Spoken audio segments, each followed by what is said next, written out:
你的感觉怎么样？来到这里？来到这很开心。说句你可以吗？可以。ទូជាងយានគឺជាទំនប់ទឹកមួយដែលមានអាយុកាលជាង2200ឆ្នាំហើយ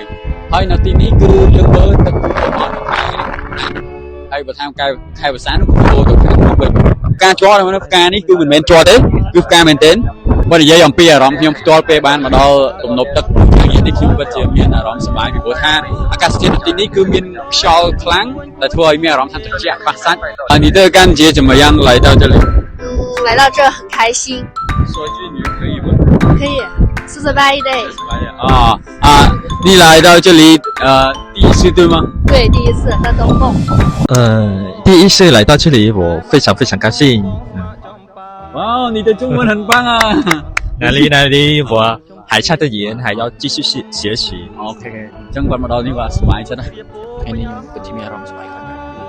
មានទេសភាពពិតជាស្អាតមានទឹកមានស្ពាននិយាយទៅខ្ញុំមានអារម្មណ៍សប្បាយខ្លាំងណាស់អារម្មណ៍មកដល់ទីនេះវាមានអារម្មណ៍ថ្មីសម្រាប់យើងពួកអីហ្នឹងហើយ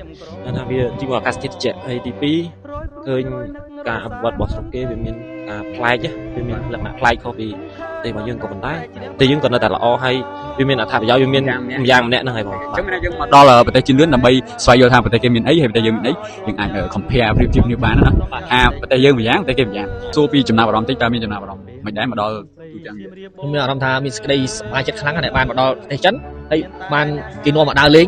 ខ្ញុំសប្បាយមកដល់មានទេសភាពស្រស់ស្អាតខុសប្លែកពីប្រទេសកម្ពុជាមួយយ៉ាងម្នាក់បាទអារម្មណ៍ខ្ញុំមកដល់ទីនេះមានអារម្មណ៍សប្បាយរីករាយគឺស្អាតច្រើនអីយ៉ាចឹងចាប់អារម្មណ៍ដល់ស្អីស្អាតដែរនៅខ្មែរយើងស្អាតក៏មានស្ទើរតែស្អាតច្រើនស្អាតជាដំបូងសូមគោរពលោកទេពភ័ណ្ឌជាពិសេសមកដល់កន្លែងនេះខ្ញុំមានអារម្មណ៍ថាស្រស់ស្អាតហើយបានជួបជាមួយនឹង idol របស់យើងគឺលោកទេពភ័ណ្ឌដែលលោកចុះមកដោយផ្ទាល់ដែរមកដែរបាទហើយនឹង cameraman